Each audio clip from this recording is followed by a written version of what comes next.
ఓం శాంతి 25/4/2025 సాకార ఈశ్వరీయ మధుర మహావాక్యాలు. మధురమైన పిల్లలారా, తండ్రి ఇచ్చే శ్రీమతం మిమ్మల్ని సదా సుఖవంతులుగా చేస్తుంది కనుక దేహధారుల మతాన్ని వదిలి ఒక్క తండ్రి శ్రీమతమునే అనుసరించండి. ప్రశ్న: ఏ పిల్లల బుద్ధి ఇప్పటి వరకు భ్రమించుట లేక వెతుకుట సమాప్తం అవ్వలేదు? జవాబు: ఎవరికైతే అత్యంత ఉన్నతమైన తండ్రి మతంలో లేక ఈశ్వరీయ మతంలో నమ్మకం లేదో వారి బుద్ధి భ్రమించడం ఇంతవరకు సమాప్తం అవ్వలేదు. తండ్రిలో పూర్తి నిశ్చయం లేనందున రెండు వైపులా కాళ్ళు పెడతారు. భక్తి మార్గపు గంగా స్నానాలు మొదలైనవి కూడా చేస్తారు. తండ్రి శ్రీమతం కూడా అనుసరిస్తారు. అటువంటి పిల్లల స్థితి ఎలా ఉంటుంది? శ్రీమతమును పూర్తిగా అనుసరించడం లేదు. అందువలన ఎదురు దెబ్బలు తింటూ ఉంటారు. పాట: ఈ పాప ప్రపంచం నుండి దూరంగా. ఓం శాంతి. పిల్లలు భక్తులు పాడి ఈ పాట విన్నారు. ఇప్పుడు మీరు ఇలా అనరు, ఎందుకంటే మనకు అత్యంత ఉన్నతమైన తండ్రి లభించారు అని మీకు తెలుసు. వారు ఒక్కరే అత్యంత ఉన్నతమైన వారు. ఈ సమయంలో ఉన్న మనుషులందరూ నీచాతి నీచంగా ఉన్నారు. అత్యంత ఉన్నతమైన మనుషులుగా భారతదేశంలో ఈ దేవీ దేవతలే ఉండేవారు.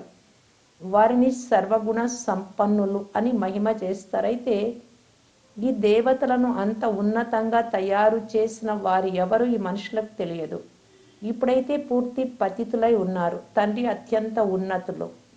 సాధు సత్పురుషులందరూ వారి కొరకే సాధన చేస్తారు. అటువంటి సాధువుల వెనుక మనుషులు అర్ధకల్పం తిరిగారు.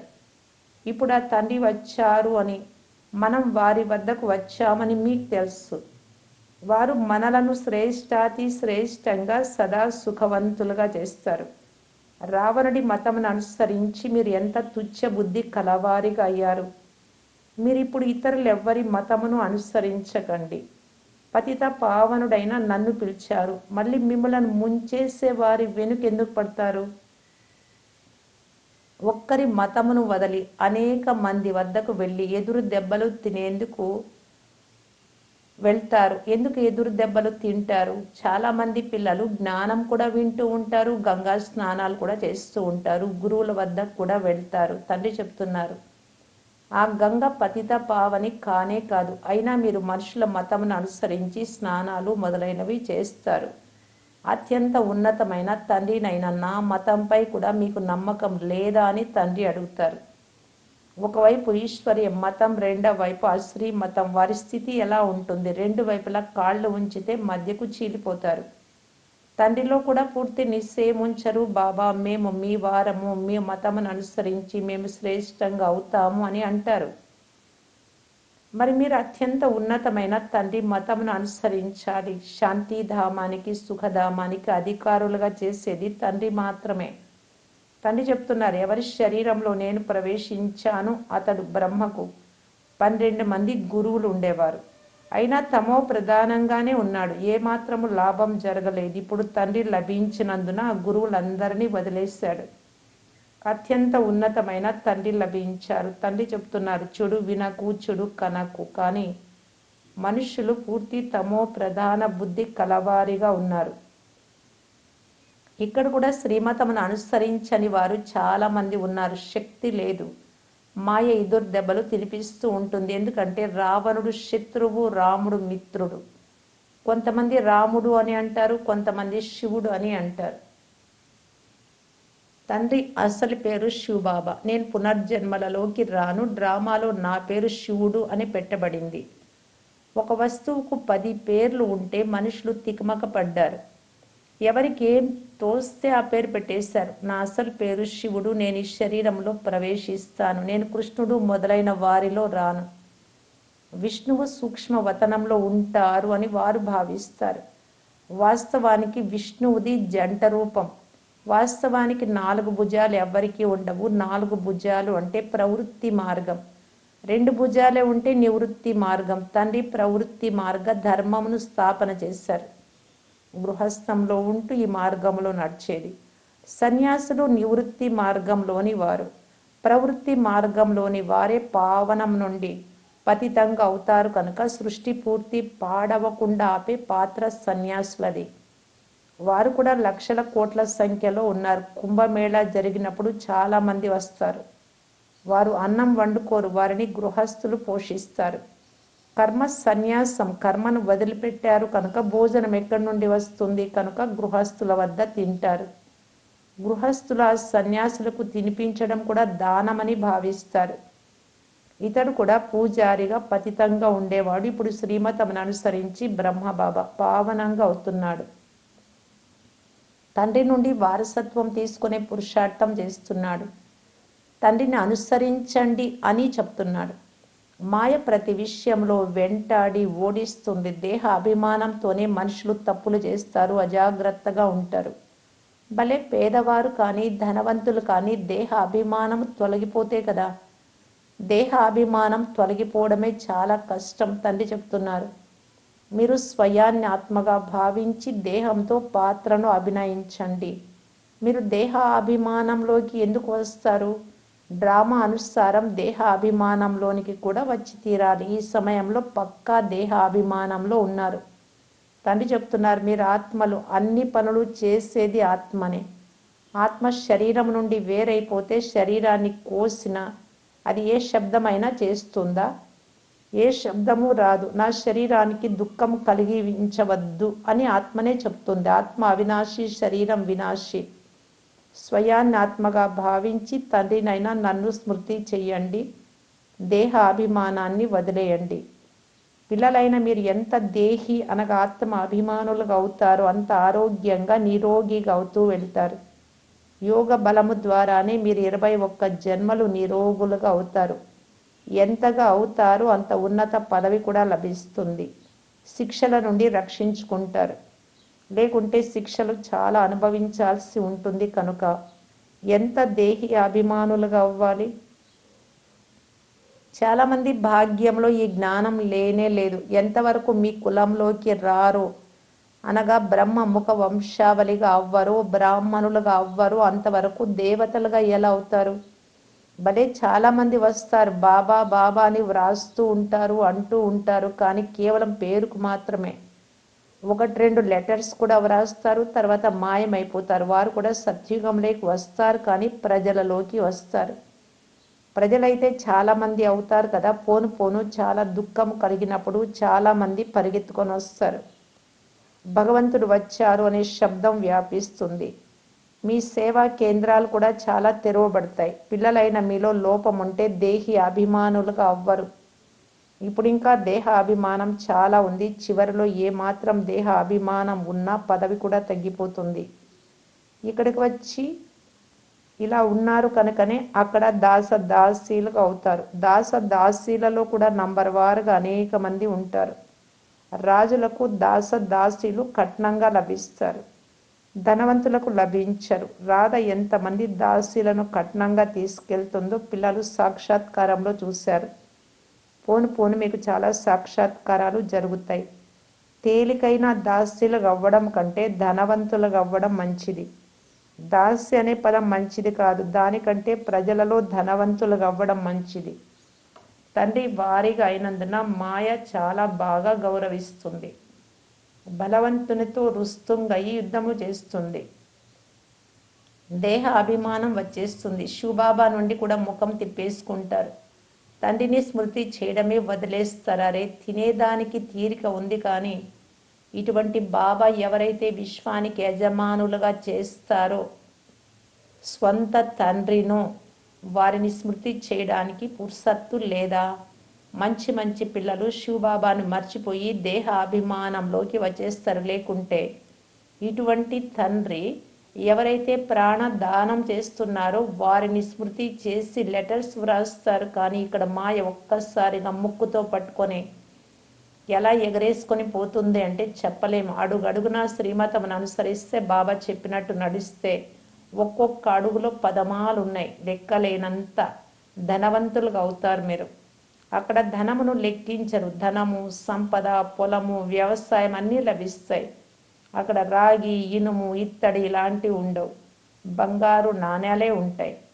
ఇల్లు కూడా బంగారుతోనే కడతారు. ఇక లేనిదేముంటుంది? ఇక్కడ ఇది భ్రష్టాచార రాజ్యం. యథా రాజా రాణి తథా ప్రజ. సత్యుగంలో యథా రాజా రాణి తథా ప్రజ, అందరూ శ్రేష్టాచారులుగా ఉంటారు. కానీ మనుషుల బుద్ధిలో ఈ విషయాలు కూర్చోవు. తమో ప్రధానంగా ఉన్నారు. తండ్రి అర్థం చేయిస్తున్నారు, మీరు కూడా ఇలాగే ఉండేవారు, బ్రహ్మ కూడా అలాగే ఉండినాడు, ఇప్పుడు నేను వచ్చి దేవతలుగా చేస్తాను అని చెప్పినా అలా అవ్వరు. పరస్పరం కొట్లాడుకుంటూ జగడాలాడుకుంటూ ఉన్నారు. నేను చాలా బాగున్నాను, ఇలా ఉన్నాను అని అంటారు. నరకంలో పడి ఉన్నాము అని, అందులో రౌరవ నరకంలో పడి ఉన్నాము అని ఎవ్వరికి అర్థం కాదు. ఇది కూడా నంబర్ వార్ పురుషార్థ అనుసారం పిల్లలైన మీకు మాత్రమే తెలుసు.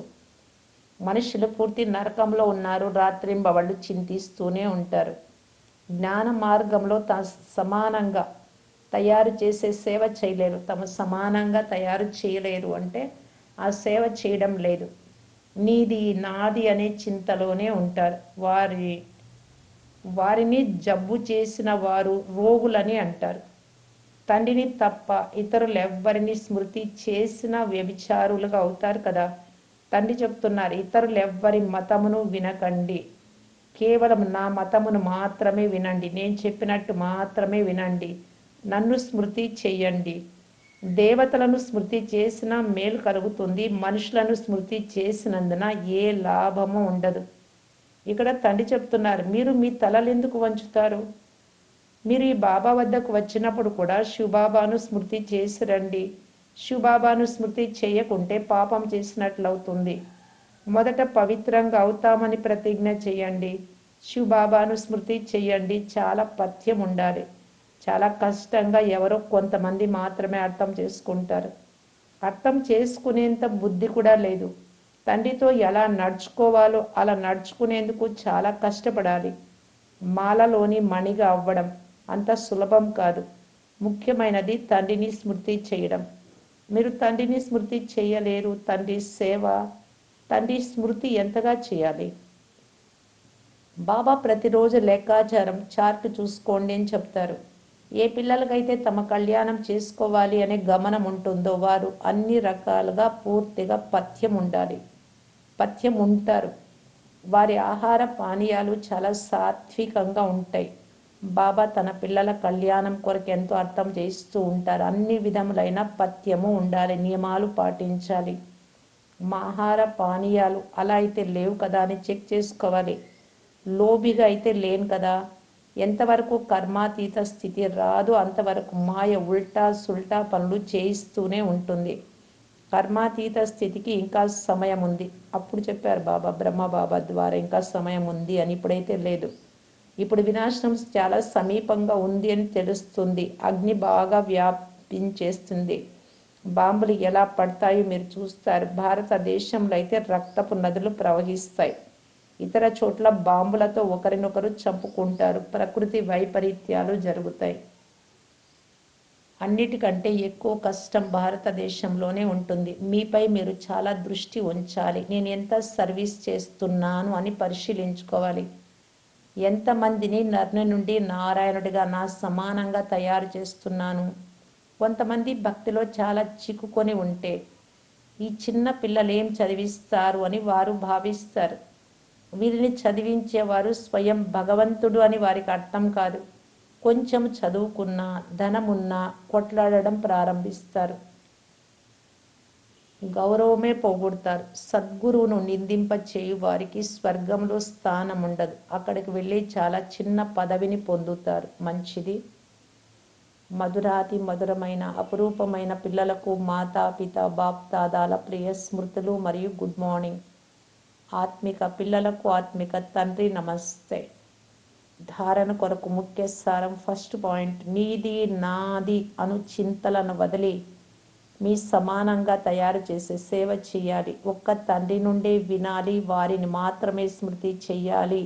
వ్యభిచారిగా అవ్వరాదు. సెకండ్ పాయింట్, మీ కళ్యాణం కొరకు ఆహార పానీయాల విషయంలో చాలా పథ్యం ఉండాలి. ఏ వస్తువులోనూ లోభం ఉండరాదు. మాయ నాతో తప్పు పనులు చేయించడం లేదు కదా అని గమనం ఉంచాలి. వరదానము, నిర్ణయ శక్తి మరియు కంట్రోలింగ్ శక్తి ద్వారా సదా సఫలతా మూర్తి భవ.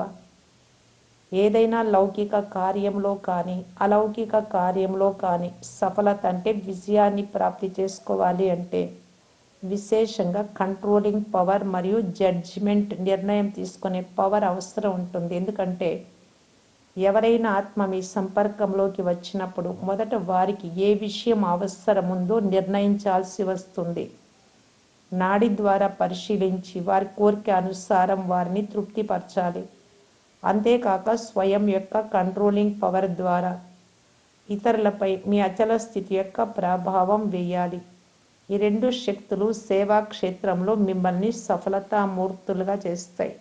స్లోగన్: సర్వశక్తివంతుడిని తోడుగా చేసుకుంటే మాయ కాగితపు పులిలాగా అయిపోతుంది.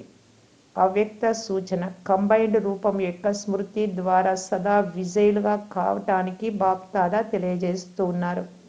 సేవా క్షేత్రంలో స్వయం పట్ల లేక సేవ పట్ల రకరకాల విఘ్నాలు ఏవైతే వస్తాయో వాటికి కూడా కారణం ఏమిటి అంటే స్వయాన్ని కేవలం సేవాధారిని అని భావిస్తారు, కానీ ఈశ్వరీయ సేవాధారిని అని భావించరు.